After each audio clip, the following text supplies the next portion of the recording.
Yo, what is up? It is your boy Room to another video, and today we're here to talk about the 2024 WWE Royal Rumble. Now, as y'all may know, I'm a big Randy Orton fan. I've been a WWE fan for how many years? Like, I've been a WWE fan for since '06. Do the math, because I'm not gonna sit here and do it for you. I'm a big Randy Orton fan, Kevin Owens fan. I'm a big fan of a lot of major talent today. I watch mainly WWE, so if there's other news about TNA, AEW, indie shows, I'm probably not going to be too fond of those shows.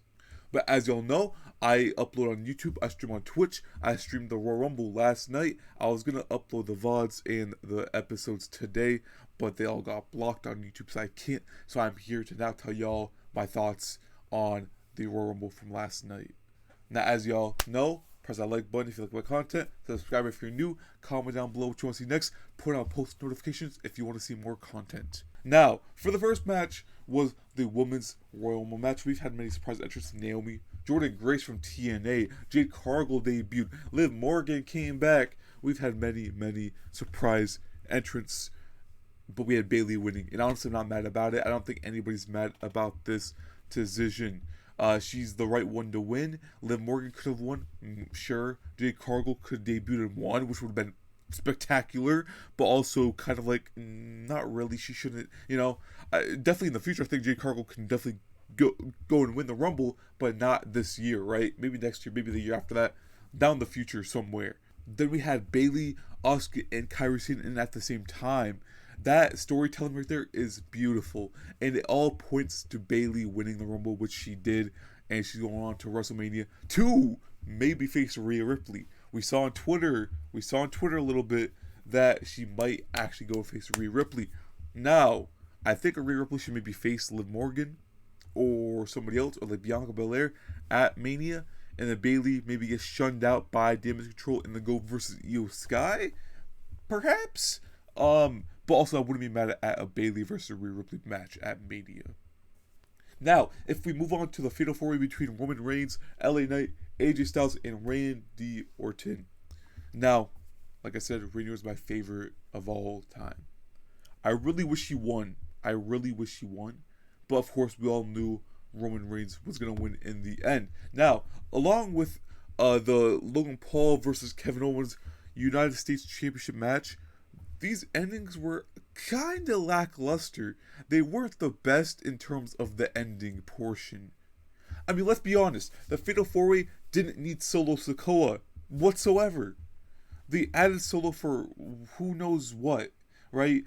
Maybe for the drama, maybe for the storytelling. But at the end of the day, it would have been a perfect match, in my opinion, without Solo Sikoa. Now, I'm glad that he ran into the barricade at full speed, trying to kill AJ Styles. I'm glad he ran into that barricade and got taken out early on, instead of just going around spiking everybody in his way. But like I said, the ending was a little lackluster, where Roman pushed LA Knight to the ropes, AJ fell, hit his chest on the top rope, and hit Superman Punch on LA, spear AJ, and win the whole thing. Now, we all knew Roman was going to win. I'm just glad that Randy wasn't the one to get pinned, because this might set up for Randy winning in the future.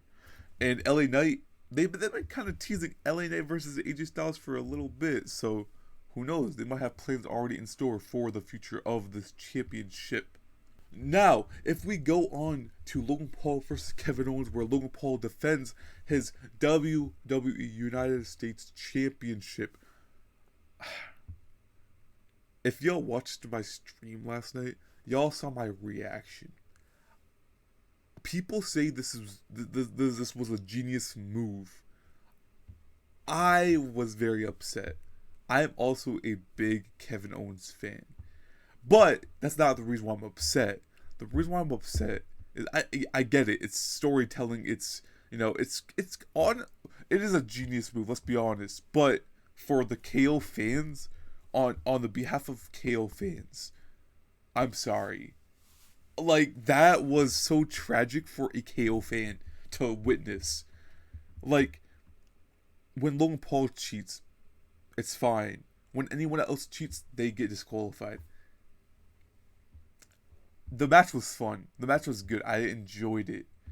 But the ending, like I said earlier, just wasn't it for me. As a KO fan, I'm not trying to be biased, but I'm a little biased. It wasn't for me. With that being said, the last match of the night, the men's Royal Rumble match. Can I just say that this was a little disappointing. Andrade came back perfect. Let's add more. And like, I didn't experience Andrade in my hiatus of stop watching WWE wrestling, but I've heard nothing but good things about Andrade in AEW, but also in NXT. I've heard amazing things, and I'm really excited about the things I hear. I just hope they are true, and I hope he performs to his full potential. Now, there is speculation that he may go on to have a feud with LWO or Legado del Fantasma, or maybe when Charlotte comes back, maybe they'll team up, since they are romantically involved with each other outside of wrestling, or they could have what they had before in NXT with Zelina and Andrade. Who knows? There's a lot of possibilities with Andrade, so I think this was definitely a good signing for the WWE. Now, we had the one and only Cody Rhodes winning, and there's a lot of backlash about this. But there's also a lot of good things being said about this all over X. Now, when Cody Rhodes won, I was like, oh shit. Then 2 seconds later, I was like, wait a second. He's the first person since Stone Cold Steve Austin in 26 years to win back-to-back Royal Rumbles. And that blows my mind. But also, I thought, when I first saw that Cody Rhodes and CM Punk were the last two remaining, I thought to myself, there's no way in God's green earth that Cody Rhodes this year should be the one winning back-to-back. Maybe in the future, maybe he'll win one, then another one back-to-back, but not this year. There's CM Punk, there's Gunther. I thought Gunther was going to win, but Gunther was eliminated a little too early. If anything, I thought it should have been Gunther and CM Punk last two. Then maybe a Gunther win, or CM Punk. I would have been okay with either. But Cody Rhodes, let's see where this goes. Obviously, we're going to get Roman versus Cody. People were thinking The Rock and Roman at Mania. I don't see Roman showing up for Elimination Chamber, so there's no way it's going to be Cody versus Roman at the Chamber.